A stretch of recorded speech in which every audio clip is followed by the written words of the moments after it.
哦，肚子怎么这么疼啊？哎，哎呦，咱家换班的人怎么还不来呀？哎呦，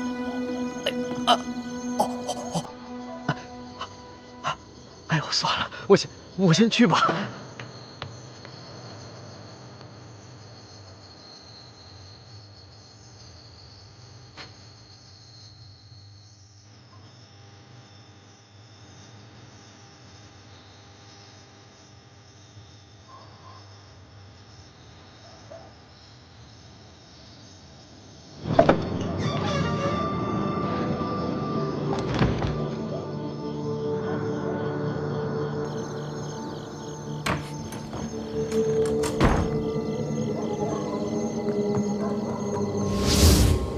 你是说有人抢在你之前杀了书剑？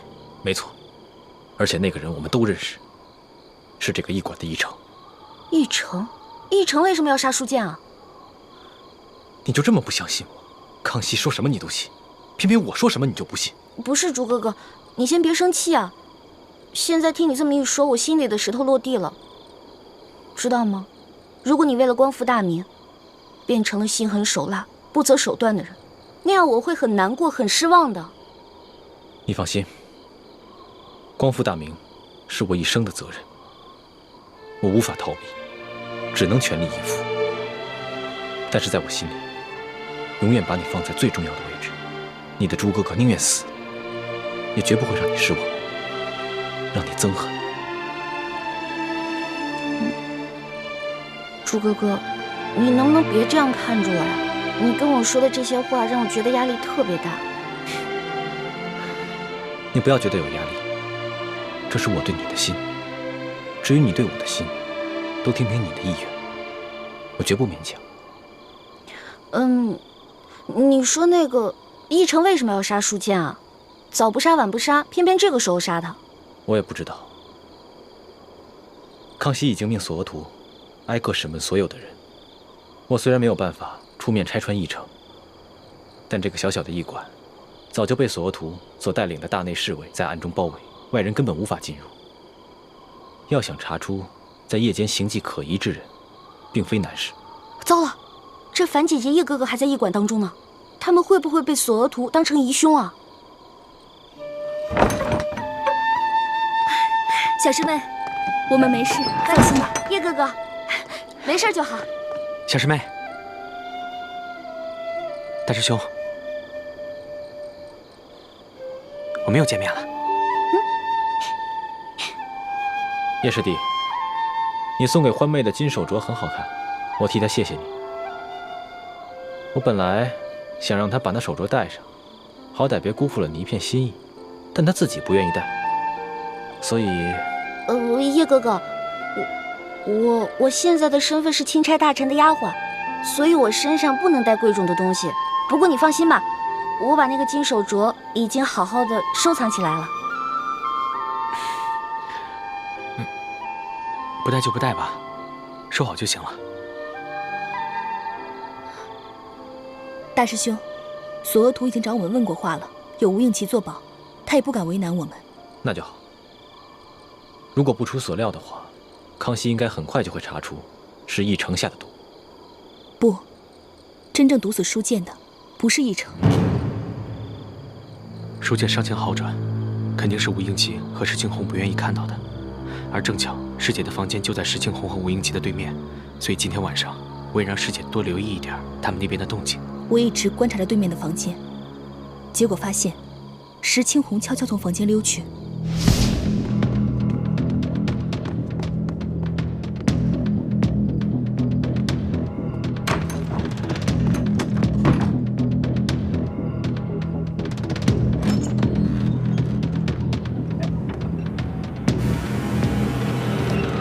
那个黑衣人就是石青红。难道今晚潜入书剑房间的，除了我跟驿丞，还有石青红？没错。大师兄，我们何不借此机会，挑起康熙跟吴三桂之间的矛盾呢？这是一个好机会。叶师弟，你一向心思缜密，思虑周全，如果你能把所有的心思都用在光复大明的大业上，我相信，你爹和师傅们一定会很开心的。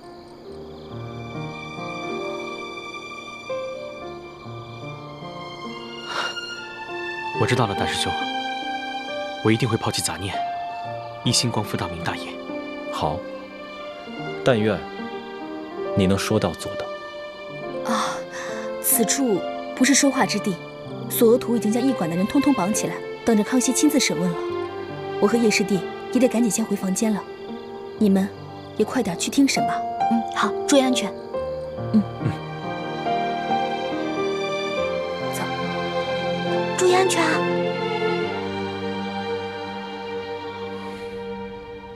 钦差大人明察，小的只是路过舒大人房间，看见门口无人守卫，放心不下，这才进去看了一眼。怎么会是小的下药杀了舒大人呢？你还敢狡辩？本官已经问得清清楚楚，李太医开的药方中根本就没有辽山参。药铺的伙计也已经证实，今天下午你确实去买过这种药。驿馆的人也看到你夜半之时悄悄进过厨房。大人饶命！大人，小的是看着舒大人近日身子虚弱，想帮他进补，小的也不知道这补药居然还会杀人呢。到了现在你还敢抵赖，真的以为本官好欺骗是吧？你一个小小的驿丞，怎么会有胆子谋杀朝廷命官？肯定是有幕后主使。你最好从实给我招来，说不定我还能留你一命。回禀大人，小的冤枉。小的在药里面确实放了辽山参，但舒大人却非死于小人之手。今晚，小的端着药碗去给舒大人送药。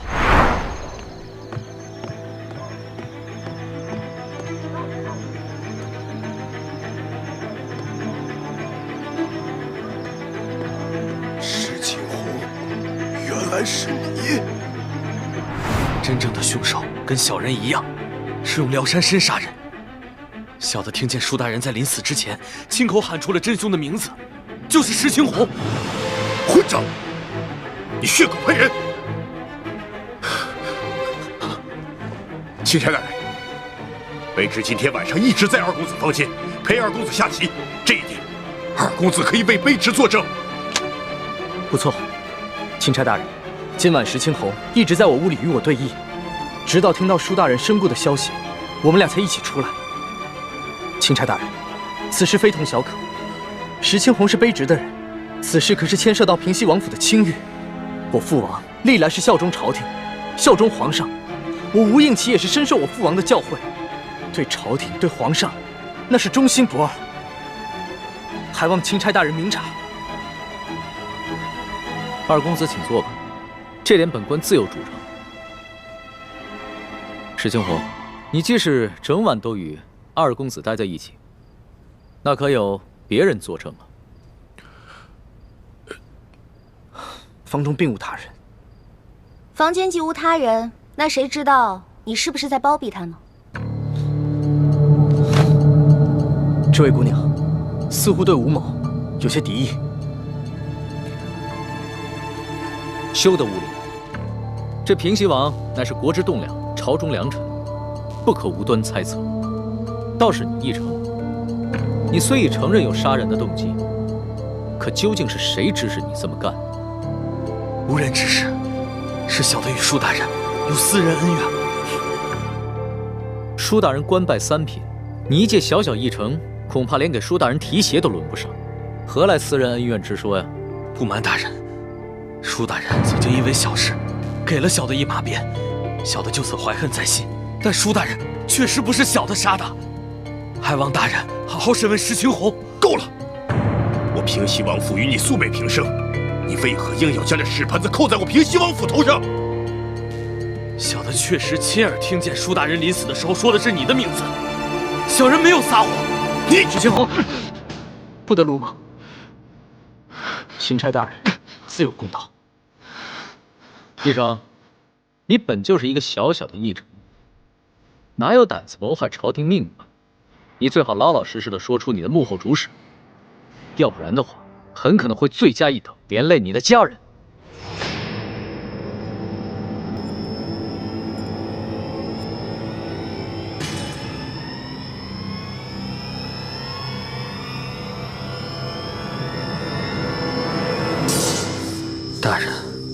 小的是受人所指，可小的不能告诉你，否则小的家人就都没命了。小的有罪，可他们是无辜的。大人，就让小的以死谢罪吧。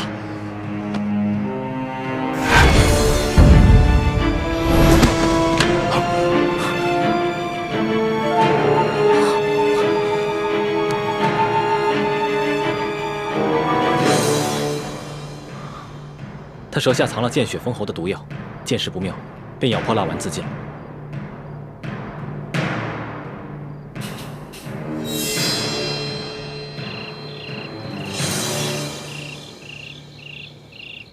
今天晚上我看见的人是奕成，但是抢在奕成前面的是石青红。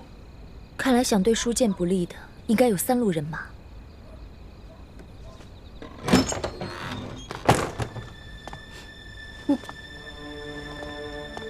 主子，李太医也在啊。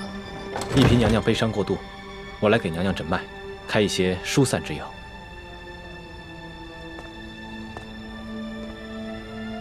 婉心啊，你不要太过伤心了。你爹虽然去了，但是我会照顾你一辈子的。至于你爹的后事，你要是有什么想法，就尽管提出来。臣妾是没侥幸，一切但凭主子裁夺。行。那我决定明日一早就护送你爹的灵柩回太原府。虽然这宫里规定，这后宫的嫔妃不能因为娘家的丧事披麻戴孝，但是这是宫外，朕特许你穿素衣，以尽孝道。等回了宫以后，朕再追封你爹为从一品，以慰你爹的在天之灵。谢主子隆恩。哎，龙小弟，你可得为娘娘的爹报仇才是。这个奕成说的石青红，可是吴应琪身边的贴身侍卫。小声点，小心隔墙有耳。哦，我也怀疑这个人是吴三桂，只是此人极其奸诈狡猾，很有可能在鳌拜身边埋伏了奸细。说不定他送出金钥匙以后，才知道金钥匙的底细，再派人追回也是极有可能的。只不过吴三桂兵强马壮，雄霸一方，我暂时不想打草惊蛇。哦，怪不得主子要替他敷衍过去呢。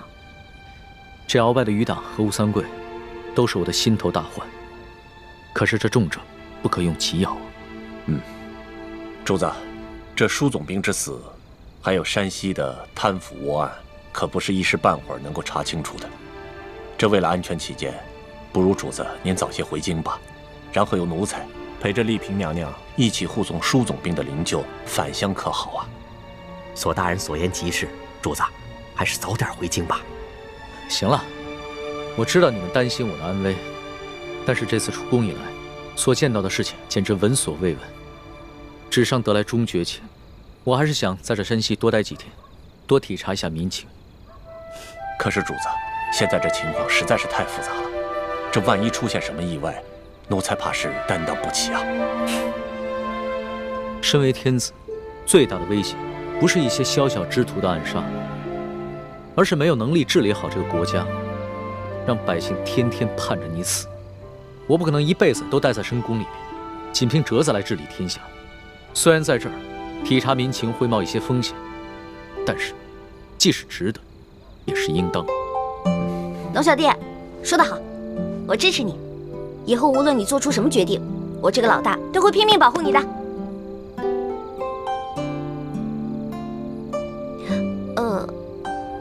反正龙小弟说过，大清吹牛不上税嘛。老大，你虽然力有不逮，但其心可嘉。你这份情，我领了。主子，通宵审案，这天都快亮了，主子还是早点休息吧，保重龙体要紧。我哪还睡得着啊？天一亮，我们就出发吧。这，钦差大人，今天一早，石青红就去了那个奕成的家，听其邻居讲，就在前几日，巡抚衙门的捕头在其家搜出一箱赃银，目前他的妻儿老小全都入狱了。本钦差明白了，多谢二公子。钦差大人，我无视父子，无论是对皇上还是对朝廷，那都是忠心不二。还望钦差大人回到宫中，在皇上面前多多美言。啊，那是自然。只不过这未被盗的永历帝遗物，就有劳二公子继续送往京城。咱们就此别过，后会有期。后会有期。大人，请上马。撤！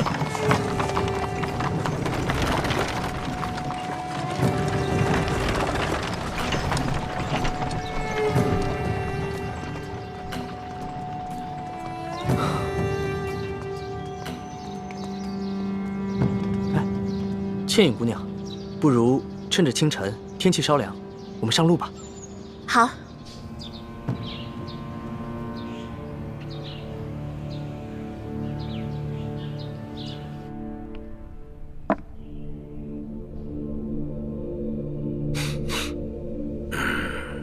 这钦差大人叫龙三，这满朝的官员之中，哪儿来的这号人物啊？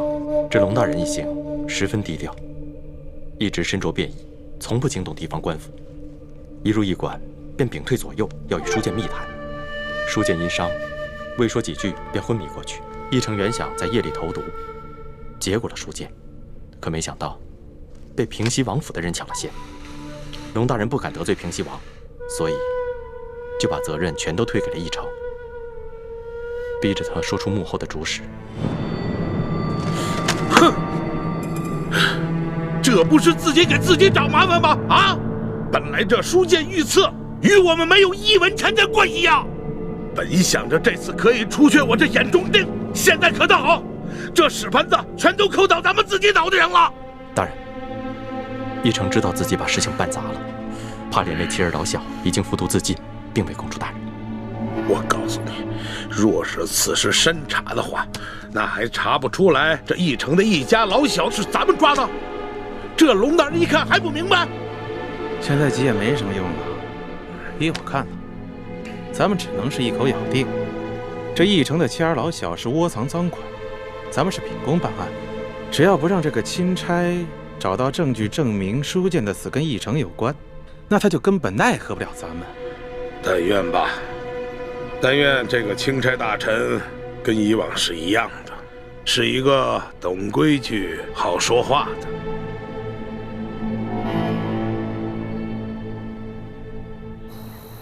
这吴应奇的反应还挺快，他连夜派石青红去这个义成家里查探。据他的意思，这个义成应该是受了山西巡抚刘德昭的胁迫，所以才会铤而走险，毒害书剑。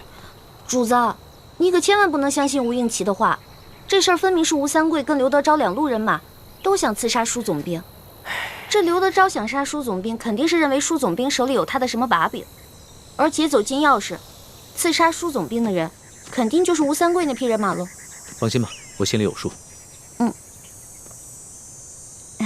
龙小弟，你一会儿别骑马了，骑马太辛苦，你还是上车来吧。那可不行，我现在的身份是钦差大臣，怎么可以跟丽嫔同坐一辆马车呢？再说了，这驿馆的风声闹得那么大，肯定已经传出去了。要是我的身份也暴露的话，那可就真的危险了。都这么大，肯定已经传出去了。要是我的身份也暴露的话，那可就真危险了。是啊，主子。哎，主子，您先喝口水吧。要不一会儿到了前面的集市，咱们再给您买辆马车。不用了，相比正在挨饿、流离失所的百姓，我这点苦算得了什么？拿去喝吧。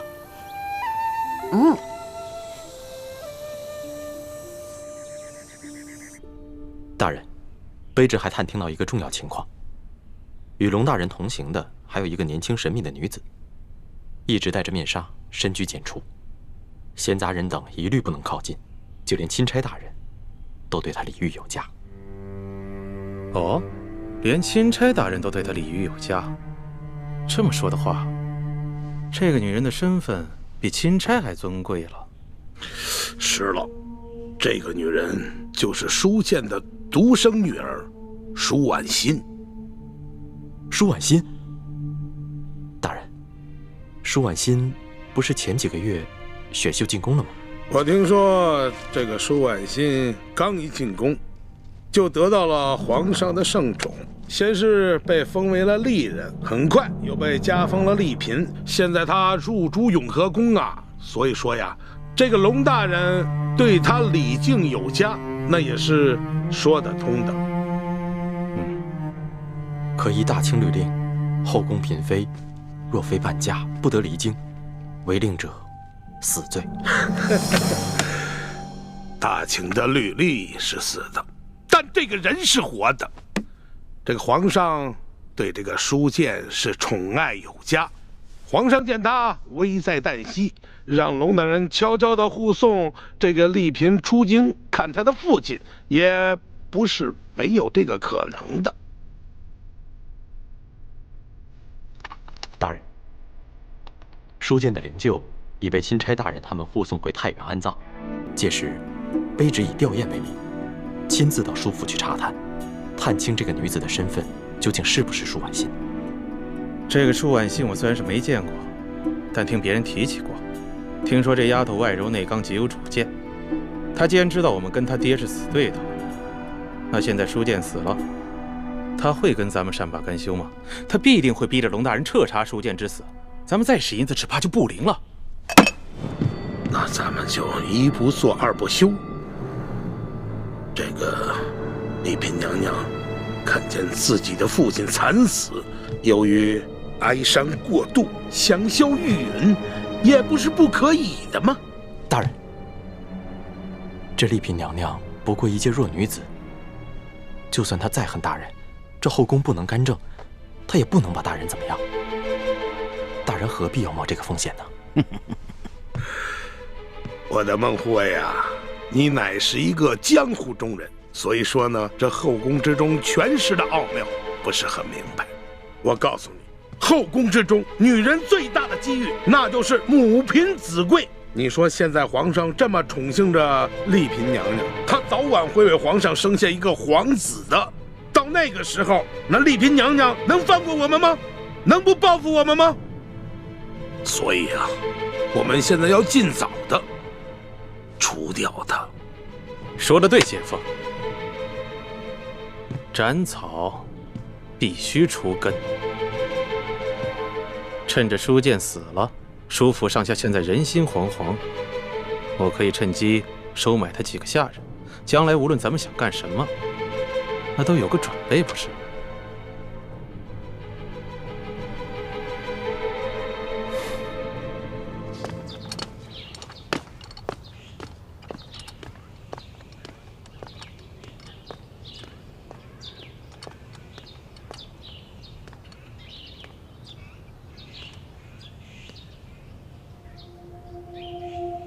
婉心，婉心，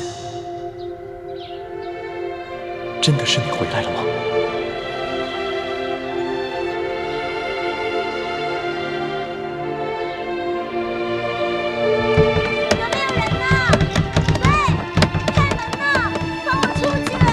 有没有人呢？喂，有没有人呢？切，放我出去！还想出去？放我出去！喂，有没有人呢？放我出去！放我出去！快别哭喊了。咱们这庄园啊，地处郊外，整个庄园有上百亩地，都是咱们老爷的。你就算喊破喉咙也是无用。喂，你们老爷是谁啊？为何这样强抢民女？我们老爷姓裘，叫裘贵。裘贵？怎么听着这么耳熟啊？我们老爷乃是这山西商会的会长，是太原府的第一大粮商。去年老爷的姐姐嫁给了巡抚大人，深受巡抚大人的宠爱。你说你还能上哪儿喊冤去？哦，原来这个裘贵就是刘德昭的人。刘德昭是我爹爹的死对头，还好我刚才晕过去了，不曾说出自己的身份，不然不仅会连累我爹，而且还会被重新送进宫去，那样我就再也见不到我的孟哥哥了。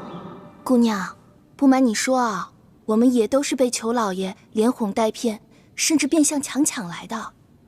这刚一来啊，也是这样又哭又闹的，可是时间久了，慢慢的也就接受现实了。唉，你说现在这荒年，能活下来就不错了，哪里还敢奢求更多啊？姑娘，不如你就老老实实的在这府里住下来，老爷自会好吃好喝的养着你，岂不是比你在外面颠沛流离、忍饥挨饿的好？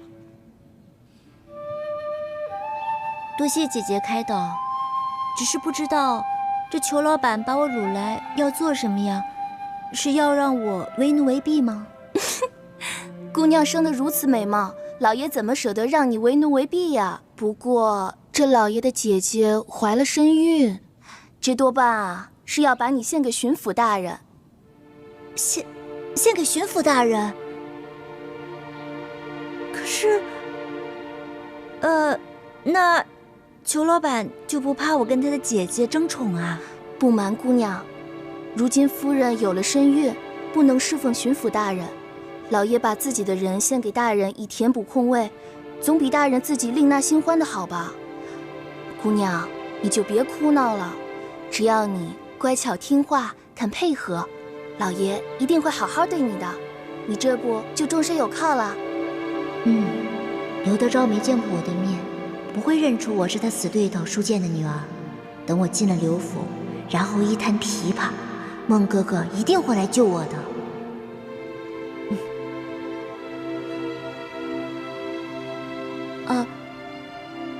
谢谢姐姐，我听你的劝，我会听裘老板的话，好好服侍巡抚大人的。这就对了，咱们女人嫁谁不是嫁？能嫁给巡抚大人，已经是天大的福分了。哎，对了，姑娘，你叫什么名字啊？我姓万，叫万苏。万苏，好，那姑娘你先坐下，我们吃点东西吧。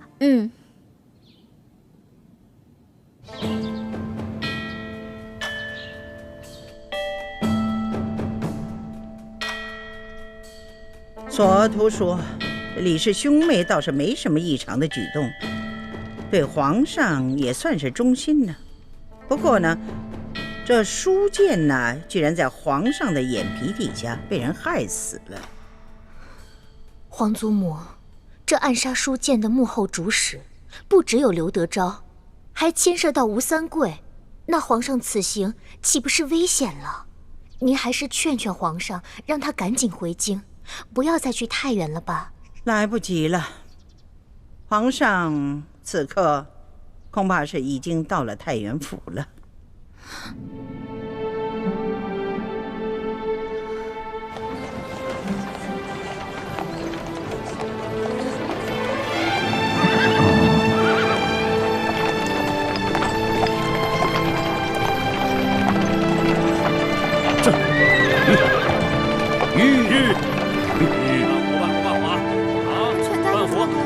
这钱不够。老板，能不能多给点啊？半壶不错了，这点钱明天半壶都买不了。你行行好吧。给他半壶。老板，你这钱不够。太原不是山西的首府吗？怎么这么萧条啊？全指着这点粮食了。给他，给他。谢谢，谢谢老板。老板，行行好吧。有钱没钱？没钱滚蛋。老板，我已经5天没吃东西了。能买啊你？大姐，请问你们这是在做什么呀？买米啊！谢谢。买米？这城中只有这一家粮铺吗？为什么要排这么长的队伍啊？这位小兄弟啊，您是过路的外地人吗？难道您不知道这里遭遇了几10年不遇的旱灾？这个我当然知道，只不过这朝廷不是已经调拨了赈灾粮吗？你们都没有领到吗？你还说朝廷的赈灾粮，我们一粒都没见到，只看到这米铺的米价，倒是翻了翻的往上翻跟头。吃不起饭了。老板，这儿的米怎么卖啊？你们那边不是有告示吗？自己看去。还要涨价呀？半壶，给他半壶。好嘞，半壶，后面跟上。没买不买你？是啊，饭都吃不下去了。后面跟上，给他半壶。行了，走吧。你卖每斗2000钱。下一个。哎，接着点儿。老大，你什么时候下来？哎，你以前跑江湖的时候，这米卖什么价格？那要看是丰年还是小年了。如果是丰年的话，一升差不多每升约10到12钱，1斗是10升，所以差不多就是100到120。但如果是小年的话，收成不好，那价格会翻1倍，差不多每斗200到240钱。龙小弟，你知道2000钱意味着什么吗？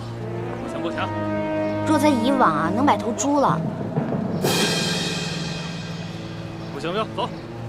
主子，你先别着急啊，咱们还是先办完舒总兵的事儿吧。走，要买赶快啊！今天又不是这价了，快点啊！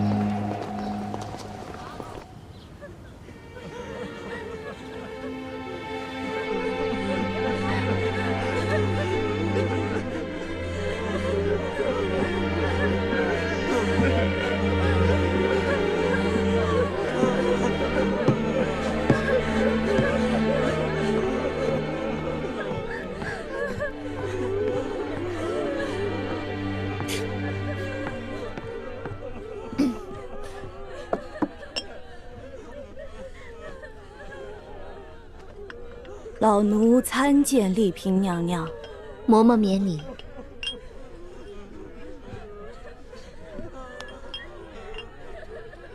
娘娘可要节哀，娘娘比之前在家里清瘦了许多，下巴都尖了。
来来，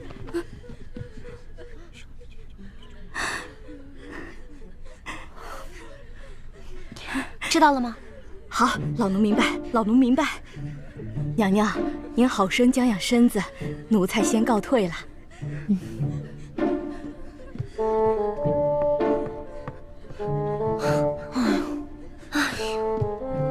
可算把他打发走了。一欢，你刚才跟他说什么了呀？我跟他说，你怀了楼种，而且这舒大人死的蹊跷，后宫嫔妃又争宠争得厉害，所以这事儿千万不能透露给别人。你这个小丫头，撒这种谎你还不害臊啊你？那怎么办呀？你看他在那一直唠唠叨叨的，我要不说这些，他能走吗？哎，不过徐姐姐，如果以后你再嫌他们的饮食不合胃口的话，就不怕别人看出来了。那倒是。可是这府上都是舒府的老人，该不会被看出什么破绽吧？舒建已死，你的危机就解除了。而且这府里都是下人，即使你露出什么破绽，他们也不敢对你的身份提出质疑的，放心吧。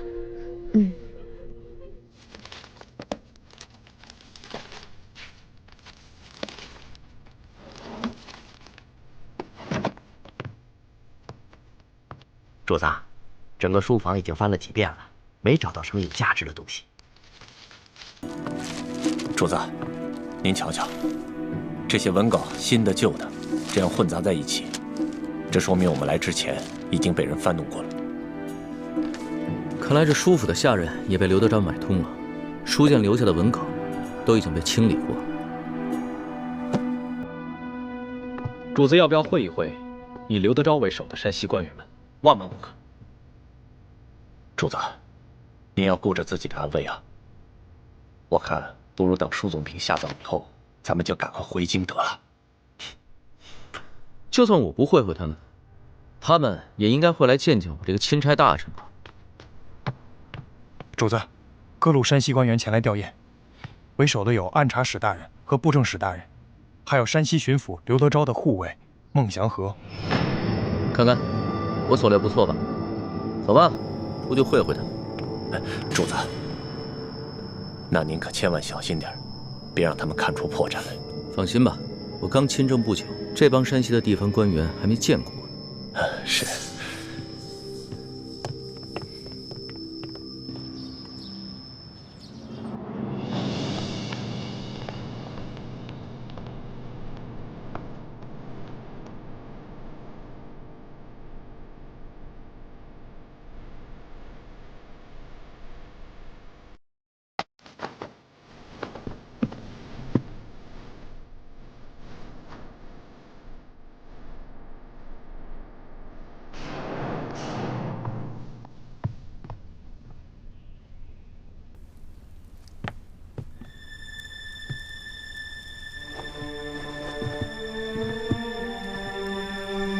参见丽嫔娘娘。免礼。谢娘娘。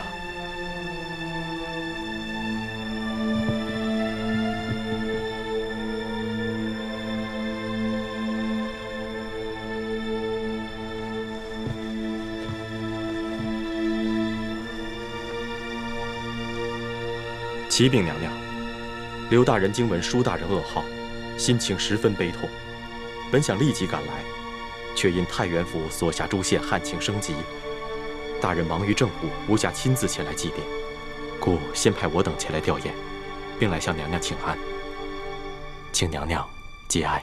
皇上破例恩准本宫回乡葬父，此乃皇恩浩荡，本宫感恩不尽。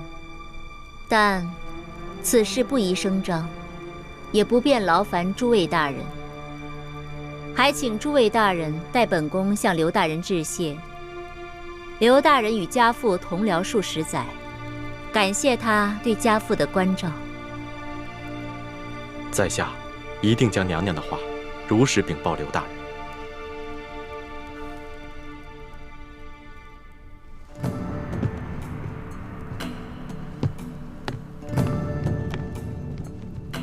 见过钦差大人。诸位同僚免礼。龙大人奉旨前来查办舒大人遇刺一案，刘大人托下官转告龙大人，我等山西地方官员将全力协助龙大人查案，若有需要之处，敬请吩咐。那就多谢刘大人和诸位同僚了。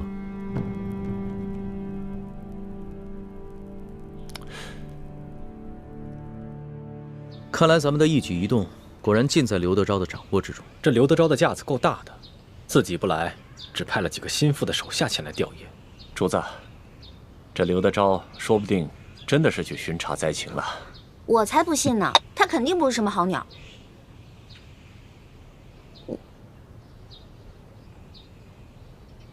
主子，奴才有句话，不知道当讲不当讲。这不是在宫里，这么小心翼翼干嘛？有话只管说。主子，我们出来所遇到的事情，虽无真凭实据，可桩桩件件都很难说跟刘德昭没有干系。这随便挑出一件就够砍他脑袋，如果全都加起来，他有100颗脑袋都不够砍呐。所以，我怕他知道了主子的真实身份，会狗急跳墙，做出大逆不道的事情来。主子，您要是听到什么、看到什么，可千万要忍着，万事等咱们回了宫再计较啊。这山西太原是刘德昭的地盘，咱们确实得小心一点。主子，听说外头饥民在闹事，把整个府衙都包围起来了。走，看看去。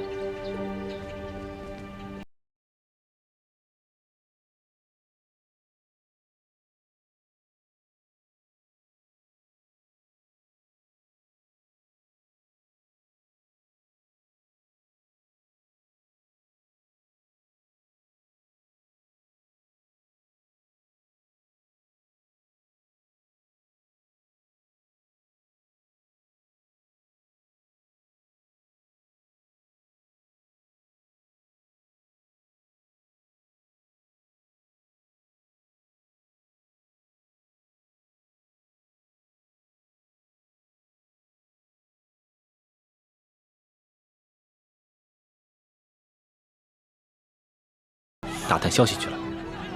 这个丫头，真是不让人省心。你带人去找找，别出什么意外。好。乡亲们，听我说一句，稍安勿躁。想见刘大人可以，可是今天呀，他出去巡查了，你们围在这儿于事无补嘛。要是再不出来，我们可就冲进去了。对，冲进去，冲进去！跑退！我不想活了是吧？跑退！我看谁敢上来！给我拦住！跑退！嘘！拦住！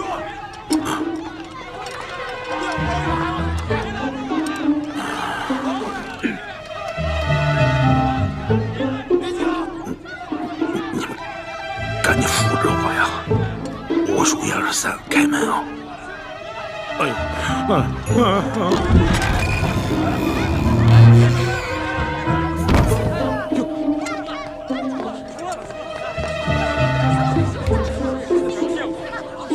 乡亲们，你们不是要见刘大人吗？刘大人来了！我告诉大家啊，今儿个天没亮，刘大人就去巡查几个受灾最严重的县，到现在呀，米水未进，大家看看，一脸菜色，啊，都饿瘦了。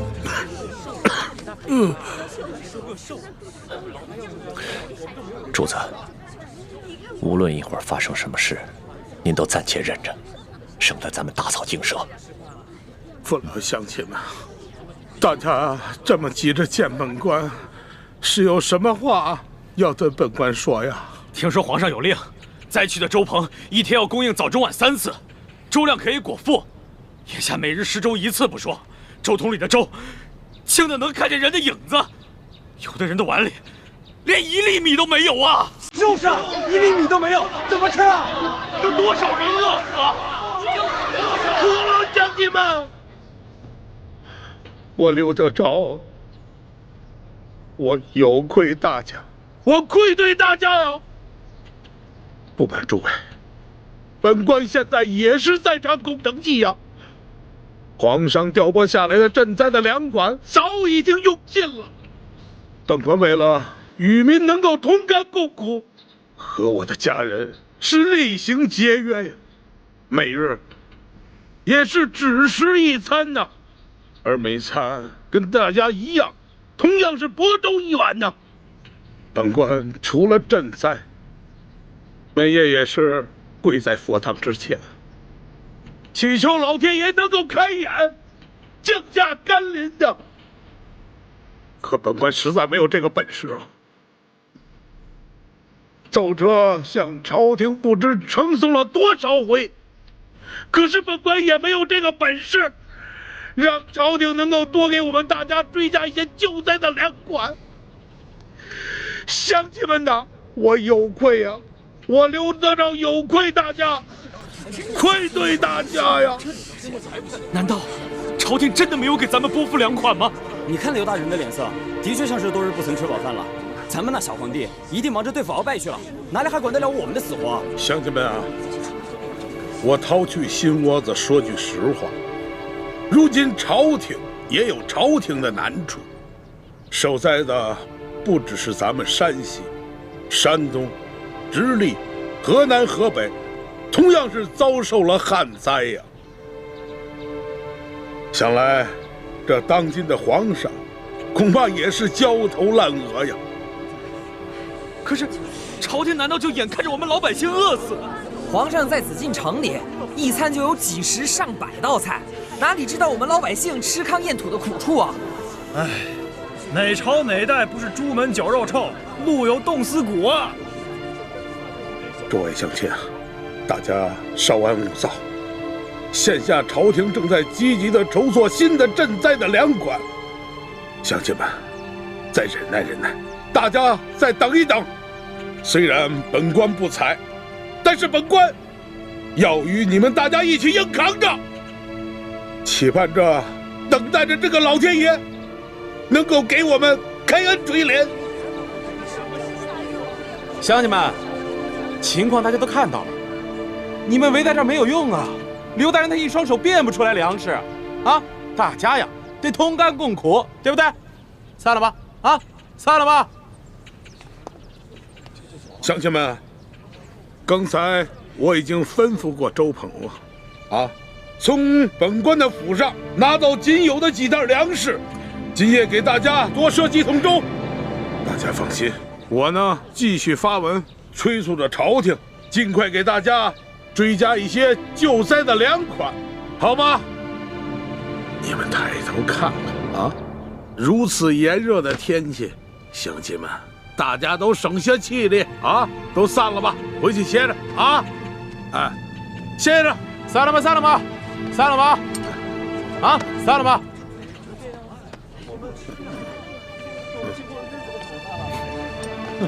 哎呦，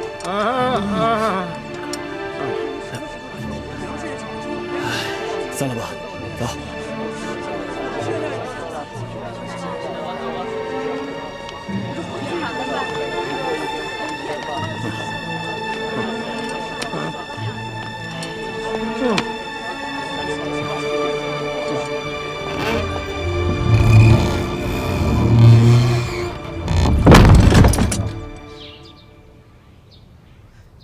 哎，文心，这刘德昭上的折子上面写的是8万6，哎，6万8千。韦主子，是68600公顷。啊，对对对，是这个数字。那受灾人口是？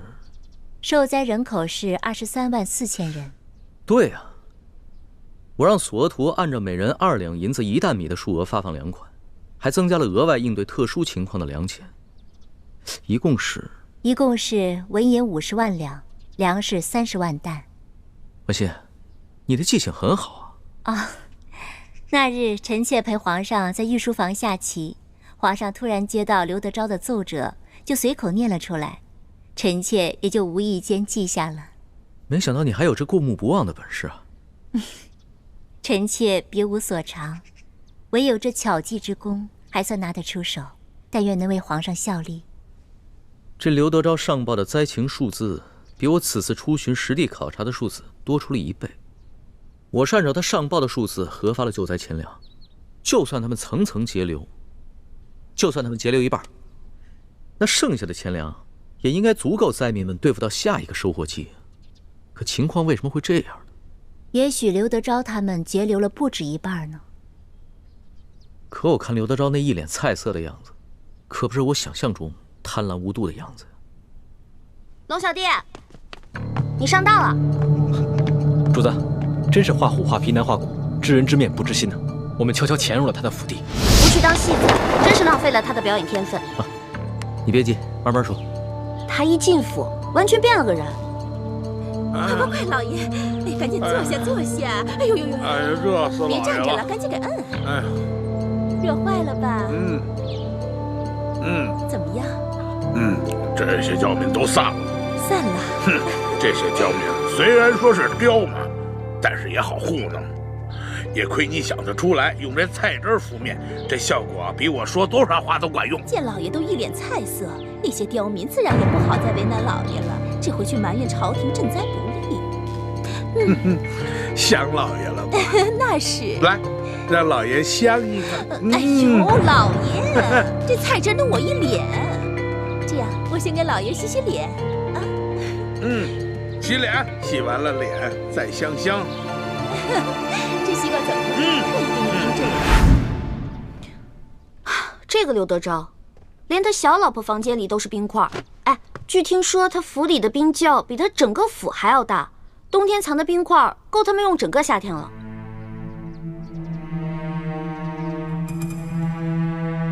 随后，刘德昭把按察使大人、跟布政使大人等几个亲近的官员，还有几个大粮商们召集起来，开了一个会，商议对策。大人，下官已去了书府吊唁，会过了钦差龙大人。他是奉了皇上的密旨，前来调查书建御赐一案。钦差龙三来我山西太原府办案，却不来我这知府召会一声。看来这个人也是一个拿枪做事不好相处之人呐。哼，你们以后办事一定要小心，不要让人家抓住咱们什么把柄。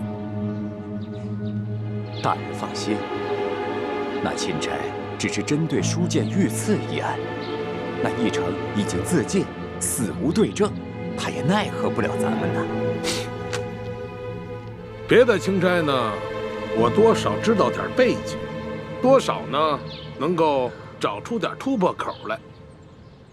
唯独这个钦差龙三，我从未听说过。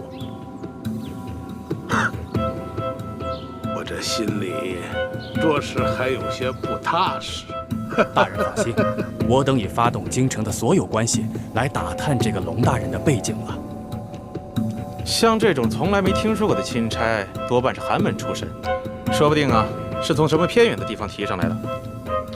别看他表面一本正经，其实这个时候正是如饥似渴啊！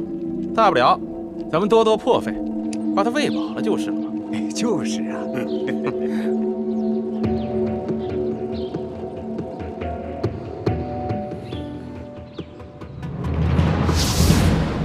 好，我倒要看看他怎么才能喂饱我，看看他到底能出多少价钱。他们这些人在如何对付钦差方面，显然是经验丰富的。他们对于主子的到来有所警惕，但并不十分在意。很快就转移了话题，开始商讨继续哄抬粮价，用赈灾的粮食再狠捞一笔，同时上旨夸大旱情，向朝廷索要更多的赈灾粮款。对于那些带头闹事的灾民，则派人暗杀。对了，他的小舅子裘贵也在其中，说是圈地任务已经完成了，杨怀村那块地，如今已经是刘家的产业了。这样，我要以钦差大臣龙三的名义去见刘德昭，让他放银放粮。主子，您切莫冲动啊！您手里那道圣旨写得清清楚楚的，您来这趟就只是调查舒总兵遇刺一案，可没说让您插手山西的政务啊。而且，刘德昭他们早就把赈灾的粮款从官仓中转移了，到时候他带着主子去空空的粮仓银库转一圈，推说那些粮款早已发放完毕了，主子又能奈何？那我就让他交出已经核发粮款的账册。哎呀，可是主子，您这手里没有圣旨，越权插手地方政务，刘德昭他根本不会买您的账，不可能交出账册来的。刘德昭要伪造账册也容易，到底有多少灾民？这些灾民姓氏名谁，家住何处？难道主子还有功夫一一去查验吗？这样，我们先想办法查出那些赈灾银、赈灾粮存在什么地方，等有了银钱以后，就好逼他发放了。龙小弟，这点我跟大哥早就想好了，而且我们已经查到地方了。真的？我早就说过，在宫里是你罩着我，出了宫可就是我罩着你啦。据说这个刘德昭的小舅子裘贵是太原府最大的粮商，所以一等他们开完会，我们就偷偷。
这个裘贵啊，在城外有一座庄园，庄园里面有10几座粮仓，里面全都是粮食。今年大旱，他的粮仓里面哪来那么多粮食啊？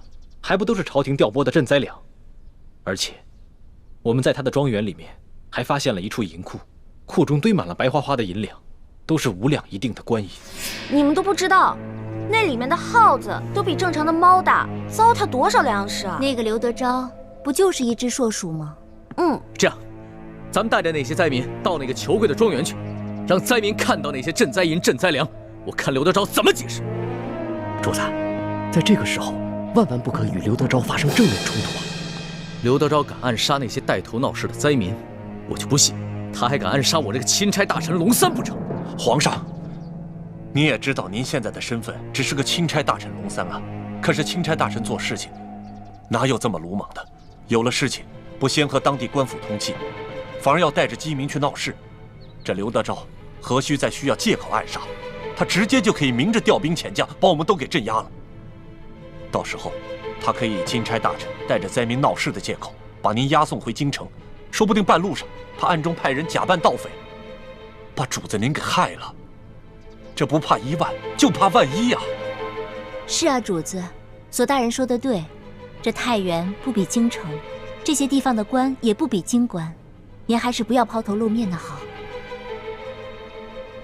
皇上，主子，其实我们大可以不必露面，只需暗中把消息泄露给灾民即可。是我一时冲动了。虽然我不宜露面，但是我真的很想看看这个刘德昭到底是怎么应付这些灾民的。好吧，包在我身上，保准别人认不出你。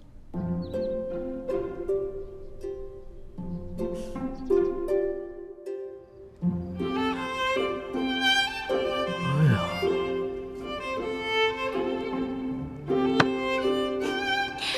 怎么样，罗小弟，还不错吧？我这个易容术啊，超级厉害的。别说那个只在舒家灵堂见过你一面的山西地方官，就算是宫里的太监宫女也认不出来你。这话不假。哎，你真不愧是我的老大呀，记忆就是会的比我多呀。不对，我现在是你爷爷呀。乖孙子，摸摸头。走开！一看你现在这个样子，就是嘴上没长毛的童子鸡。你这样怎么当我爷爷啊？喏，给你一粒变声丸，保你在12时辰之内改变声音。不过我这个变声丸很贵的，一粒丸差不多得要1两银子。什么？不是1两银子？你还当我是不知柴米油盐的笨皇帝啊？不是你告诉我，他用了什么材料？1两银子值吗？哇，龙小弟变聪明了，都骗不了你了啊！老大，你以后要想当这个仙商啊，难喽。真是个小气的皇帝。不过比起以前大手大脚的样子，我更喜欢你现在这样。真的？真的。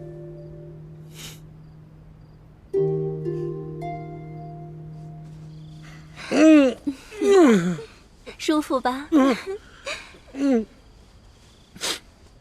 舒服。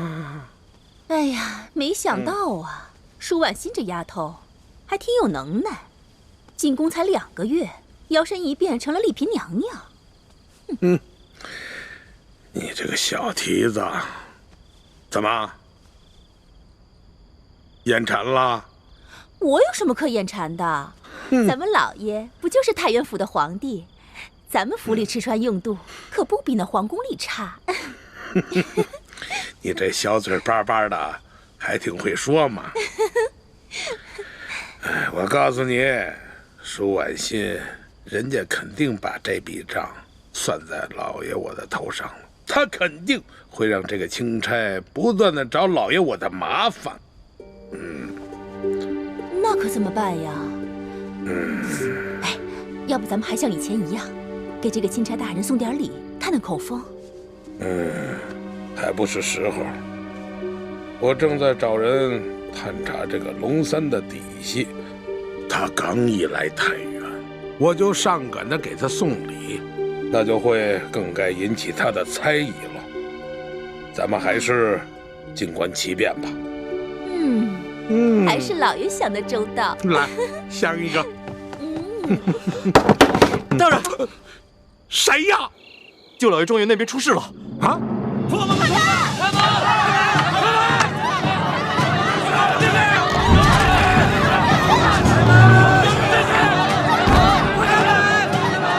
既然你说没有私吞朝廷的赈灾银两，就把庄园里的仓库全都打开，让我们大家瞧一瞧，对不对？对！